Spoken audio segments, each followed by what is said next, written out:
দেখো আজকে যে বইটি নিয়ে কথা বলবো সেটি স্কুল সার্ভিস কমিশনের পরিবেশ বিদ্যা যে সাবজেক্ট তোমাদের রয়েছে সেই বিষয় নিয়ে বা সেই বিষয়ের একটি বই নিয়ে আজকে আলোচনা করব। বইটি প্রকাশিত হয়েছে মণ্ডল প্রকাশনী থেকে এবং সম্পাদনায় রয়েছে সকলেরই পরিচিত কার্তিক চন্দ্র মণ্ডল। এখানে তোমরা যেমনটা দেখতে পাবে নিউ সিলেবাস স্কুল সার্ভিস পরিবেশ বিদ্যা অনার্স এবং পিজি ফার্স্ট এসএলএসটি এডিশনের তোমার পরিবেশ বিদ্যার এই বইটি বেরিয়েছে। এবং এখানে আরেকটা বিষয় দেখতে পাবে সেটা হচ্ছে buy one free one practice set. তো এই বইটির সাথে তোমরা পুরোপুরি একটা প্র্যাকটিস সেট এরকম কিন্তু একটা ফ্রি পেয়ে যাবে। তো এটি আমি পরে দেখাচ্ছি, আগে আমি বইটি নিয়ে আলোচনা করছি। দেখো বইটির যেটা থিকনেস বা যেটা চওড়াটা প্রায় এরকম সাইজের রয়েছে এবং থিকনেসটা যদি লক্ষ্য করো থিকনেসটা দেখবে খুব একটা মোটা কিন্তু নয়, একটা পাতলা একটা বই। কিন্তু এই পাতলা বইয়ের সাথে কন্টেন্ট কিন্তু এই বইটির ক্ষেত্রে অনেকটাই রয়েছে। তোমাদের আমি একটু পরে এক এক করে দেখাচ্ছি। বইটির যে ব্যাক সাইডটা রয়েছে ব্যাক সাইডটা ঠিক এরকম কালারফুল তোমরা দেখতে পাবে এবং মণ্ডল প্রকাশনী থেকে শীঘ্রই প্রকাশিত হতে চলেছে লেখকের অন্যান্য যে সমস্ত বইগুলি, সেটা হচ্ছে জেনারেল স্টাডিজ, WBCS প্রিলিমিনারি এবং মেন্সের বই, কম্পিটিটিভ ভারতীয় রাজনীতি, কম্পিটিটিভ ম্যাথ ও জিআই, কম্পিটিটিভ ইতিহাস। এই সমস্ত বইগুলো কিন্তু পরবর্তীতে তোমরা প্রকাশিত হতে দেখবে বইগুলো। এবং বইটির পেজ কোয়ালিটির কথা যদি বলি তাহলে পেজ কোয়ালিটি এখানে রয়েছে তোমার 206 পাতার কিন্তু একটি বই। এবং দাম যদি বলি বইটির দাম রয়েছে 200 টাকা। 200 টাকা বইটির দাম রয়েছে এবং কিছুদিন আগেই কিন্তু বইটি প্রকাশিত হয়েছে। তোমরা যদি এই বইটা অনলাইন থেকে পারচেস করতে চাও সেক্ষেত্রে এই বইটির অনলাইন পারচেস লিঙ্ক আমি আমার ডেসক্রিপশনে দিয়ে রাখবো, সেখান থেকে তোমরা পারচেস করতে পারো। বা যদি মনে করো আমি যেই দোকান থেকে মূলত বইগুলো সংগ্রহ করে থাকি Sourav book and magazine centre, সেই দোকান থেকে তোমরা নেবে, সেখানে কিন্তু একটা ভালো ডিসকাউন্টের আকারে পেয়ে যাবে। অনলাইন অফলাইনে দুটোভাবেই তোমরা সংগ্রহ করতে পারো। স্ক্রিনে দেওয়া নাম্বারে তোমরা যোগাযোগ করো, তোমরা কিন্তু বাড়িতে বসে বইটি পেয়ে যাবে। বইটির পেজ কোয়ালিটি যদি বলি ভালো রয়েছে, ঠিকঠাক। এবং বইটির সূচিপত্র যদি প্রথমেই তোমাদের নিয়ে আলোচনা করাই, সেটা হচ্ছে প্রথমে দেখতে পাবে যে পরীক্ষার যেটা প্যাটার্ন সেই প্যাটার্নটা তোমরা এখানে দেখতে পাবে যে কি প্যাটার্নে পরীক্ষা হবে। তারপরে দেখো যে সূচিপত্রতে কি কি বিষয় থাকছে। সূচিপত্রতে প্রথমে রয়েছে প্রথম অধ্যায় রয়েছে মানব সমাজ এবং পরিবেশ, দ্বিতীয় অধ্যায় রয়েছে পরিবেশের উপাদান, বাস্তববিদ্যা এবং জীববৈচিত্র্য, প্রাকৃতিক সম্পদ, শক্তি নিরাপত্তা, পরিবেশ দূষণ, বজ্র ব্যবস্থাপনা, দুর্যোগ ব্যবস্থাপনা, পরিবেশগত আইন ও নৈতিকতা, সুস্থায়ী উন্নয়ন, বিশ্বের জলবায়ু সম্মেলন এবং নানাবিধ। সিবিএসসি নিট জুন 2024 পেপার 2 রয়েছে, সিবিএসসি নিট জুন 2014 পেপার 3 রয়েছে। চতুর্থদশ পাঠ সহায়িকা কিন্তু এই বইটির মধ্যে তোমরা এই সূচিপত্রের মধ্যে বিষয়গুলো দেখতে পাবে। এখানে আমি আরেকটা বিষয় উল্লেখ করছি, তোমরা যারা চ্যানেলে নতুন রয়েছো অবশ্যই চ্যানেলটি সাবস্ক্রাইব করে দিও, কারণ এই চ্যানেলে মূলত বিভিন্ন সরকারি চাকরির বইয়ের কিন্তু আপডেট আমি নিয়ে আসি এবং বিভিন্ন ধরনের আপকামিং যে সমস্ত নোটিফিকেশনগুলো এসে থাকে তোমরা কিন্তু এই চ্যানেলের মাধ্যমেই জানতে পারবে। তাহলে অবশ্যই চ্যানেলটি সাবস্ক্রাইব করে দিও। এবং তোমরা যদি মনে করো যে আমাদের টেলিগ্রাম গ্রুপে জয়েন হবে তো সেক্ষেত্রে ডেসক্রিপশনে কিন্তু টেলিগ্রাম গ্রুপেরও লিঙ্ক দেওয়া রয়েছে, তোমরা সেখান থেকে জয়েন হয়ে যেতে পারবে। দেখো প্রথম যেটা অধ্যায় সেটা হচ্ছে মানব সমাজ এবং পরিবেশ, ফার্স্ট অধ্যায়।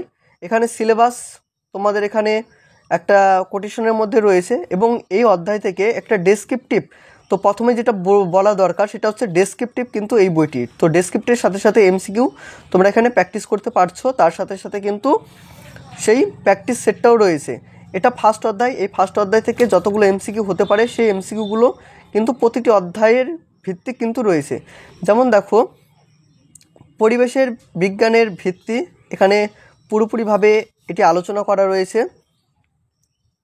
পরিবেশবাদ MCQ, তো MCQগুলো দেখাচ্ছি। যেমন 1 নম্বর রয়েছে পরিবেশের বিভাজনের মূল ভিত্তি হলো, অপশনে রয়েছে পরিবেশের প্রাকৃতিক উপাদান, বি নাম্বার রয়েছে পরিবেশের রাসায়নিক উপাদান, সি নাম্বার পরিবেশের জৈবিক উপাদান, ডি নাম্বার রয়েছে সবগুলি। তোমাদের যদি এই প্রশ্নটা জানা থাকে অবশ্যই কমেন্টের মাধ্যমে জানিও সঠিক উত্তরটি কোনটি হবে। বি নাম্বার পরিবেশের বিজ্ঞানের মূল উদ্দেশ্য কী, এ নাম্বার অপশনে রয়েছে অরণ্য ধ্বংস, বি নাম্বার রয়েছে বিজ্ঞানের ভিত্তি, সি নাম্বার রয়েছে পরিবেশের সঙ্গে মানুষের সম্পর্ক, ডি নাম্বার ভূমিকম্প রোধ করা। এটিও যদি তোমাদের জানা থাকে অবশ্যই কমেন্টের মাধ্যমে জানিও। ফার্স্ট অধ্যায় থেকে তোমরা টোটাল 43 এমসিকিউ অধ্যায় শেষে পেয়ে যাচ্ছ। বি নাম্বার বা দ্বিতীয় অধ্যায় রয়েছে পরিবেশের উপাদান, সিলেবাস এটাও রয়েছে। যেমন জীবের উৎপত্তি এবং পরিবেশের বিবর্তন, এখানে রয়েছে জীবের উৎপত্তি। যদি বলি, আদিকাল থেকে আমাদের বিশ্বাস পৃথিবী ছাড়া অন্য কোনো গ্রহে জীবের অস্তিত্ব নেই, তবু বর্তমানে অনেক বিজ্ঞানী বিভিন্ন গ্রহে যেমন শুক্র ইত্যাদি গ্রহে জীবের অস্তিত্ব রয়েছে বলে মনে করেছেন। জীবনের সংজ্ঞা কি? জীবন হলো কতগুলি লক্ষণের সমষ্টি। সেই লক্ষণগুলি হলো উত্তেজনায় সাড়া দেওয়া, চলন, গমন, জনন, বৃদ্ধি, অনুভূতি, রোধের দ্বারা প্রকাশ পেয়ে থাকে। এগুলি কেবল জীবের মধ্যেই দেখা যায়। জীবের মূল ধারাটি জন্ম এবং মৃত্যুর মধ্যে ধরা পড়েছে। জীব পদার্থের মধ্যে উপরিউক্ত বৈশিষ্ট্য যেমন চলন, গমন, জন্ম, মৃত্যু, বৃদ্ধি নেই। জীবন সৃষ্টির উপাদান কি? জীবন সৃষ্টির প্রাথমিক উপাদান হলো কার্বন, হাইড্রোজেন, নাইট্রোজেন, অক্সিজেন এবং বিভিন্ন খনিজ পদার্থ যেমন লোহা, সোডিয়াম, পটাশিয়াম, ম্যাগনেসিয়াম, আয়োডিন, জল, ক্যালসিয়াম প্রভৃতি। এগুলির জটিল সমন্বয়ে জীবনের সৃষ্টি হয়। জীবনের সৃষ্টির বিভিন্ন ধাপগুলি এখানে আলোচনা রয়েছে পরপর। ডারউইনের তত্ত্ব প্রাণ সৃষ্টির তত্ত্ব হিসাবে নয় ডারউইনবাদ, জৈব বিবর্তনের ওয়াটসম্যানের তত্ত্ব, দ্য ভিন্সের তত্ত্ব, প্রাণ সৃষ্টির ধ্রুপদী তত্ত্বগুলো, প্রত্যেকটি তত্ত্বই কিন্তু তো এখানে তোমরা দেখতে পাবে এবং একটা চার্টের আকারে ভূতাত্ত্বিক কাল অনুযায়ী জীবের যে বিকাশ, সেই বিকাশটা কিন্তু তোমরা এখানে চার্ট আকারে পেয়ে যাবে। তারপরে দেখো রাসায়নিক গঠন বা উপাদানের তারতম্যের উপর ভিত্তি করে বায়ুমণ্ডলের স্তর বিন্যাসগুলো এখানে আলোচনা করা হয়েছে।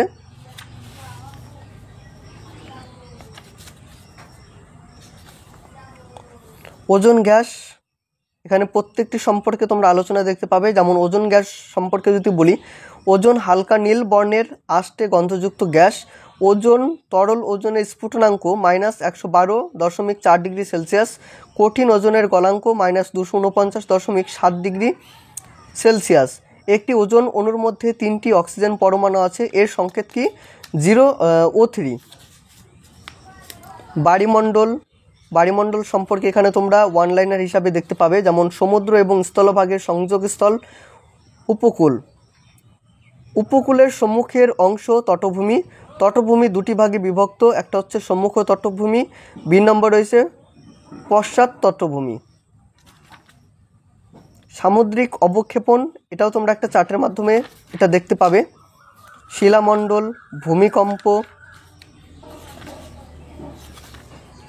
তারপরে অধ্যায় শেষে তো এমসিকিউগুলো থাকছেই।